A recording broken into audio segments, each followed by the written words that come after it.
আসসালামু আলাইকুম। আপনারা নিশ্চয়ই সবাই ভালো আছেন। আজকে আমি একটু ভিন্ন ব্যাপার নিয়ে কথা বলব। সেটা হচ্ছে আমাদের দেশের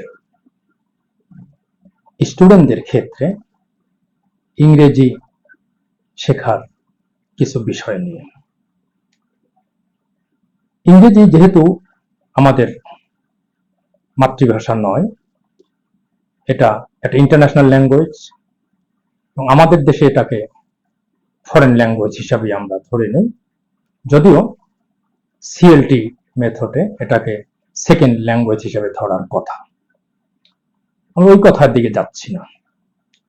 আমি আজকে আমার টিচিং এর অভিজ্ঞতা থেকে আমার ব্যক্তিগত কিছু অভিজ্ঞতা শেয়ার করতে চাই। সেটা হচ্ছে যে একজন অভিভাবক সাধারণত চায় যে তার ছেলেটি বা মেয়েটি ইংরেজিতে অনেক বেশি পাকা হয়ে উঠবে। কিন্তু আসলে প্রশ্নটা হচ্ছে যে একজন স্টুডেন্ট যে ইংরেজি শিখবে আসলে সেটা কোন ক্লাস থেকে আসলে শিখলে সেটা ভালো।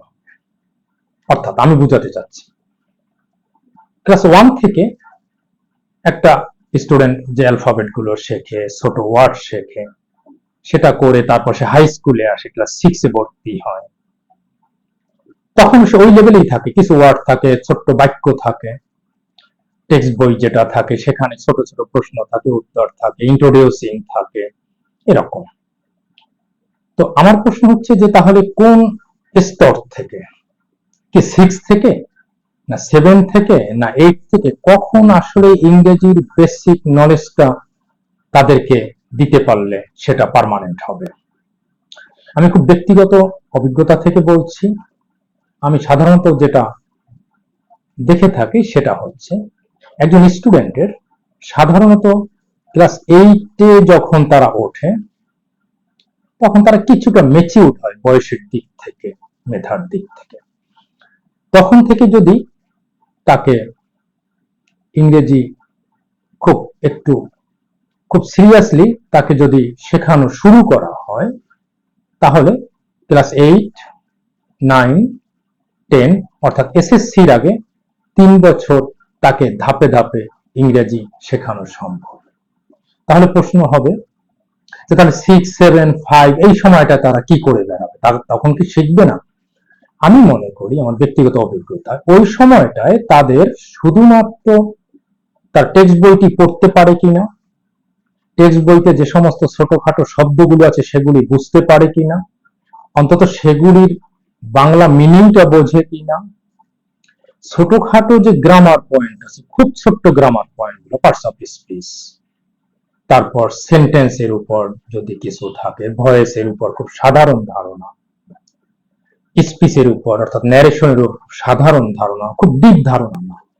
আমি মনে করি 8ম শ্রেণীতে ওঠার পরেই একজন স্টুডেন্ট যদি শেখা শুরু করে, তাহলে ওই 3 বছর অর্থাৎ 8, 9, 10 এই 3 বছরে একজন স্টুডেন্টকে মোটামুটি এই ভাষাটির উপর যতটুকু দক্ষতা প্রয়োজন, অর্থাৎ সেটা এক্সামে ভালো করার জন্য, তার বেসিক্যালি তাকে গড়ে তোলার জন্য ইংরেজির দিক থেকে, আমার মনে হয় খুব একটা অসুবিধা হয় না।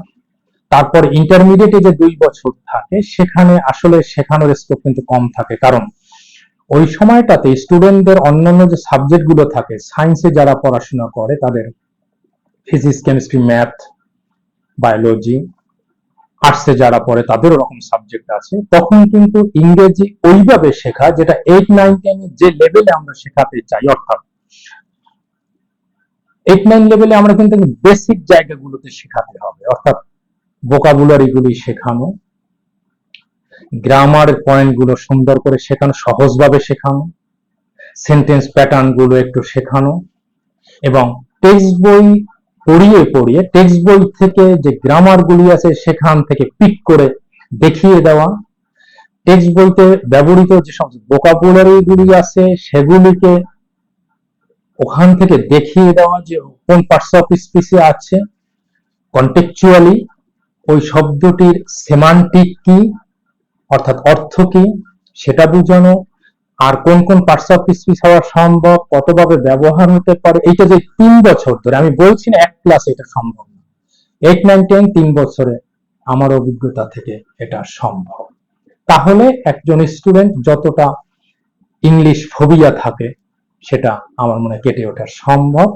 আমি আগামী ভিডিওতে আপনাদেরকে একটু ডিটেলস বলবো যে ক্লাস 8 থেকে আসলে ভোকাবুলারি বলি, গ্রামার বলি, সেন্টেন্স প্যাটার্ন বলি, আদার্স যত কিছু আছে, লিঙ্গুইস্টিক যে টার্মস গুলো আছে, সেগুলি কিভাবে শেখালে ওদের ভালো হবে সেটাও আমি আগামী ভিডিওতে বলার চেষ্টা করব।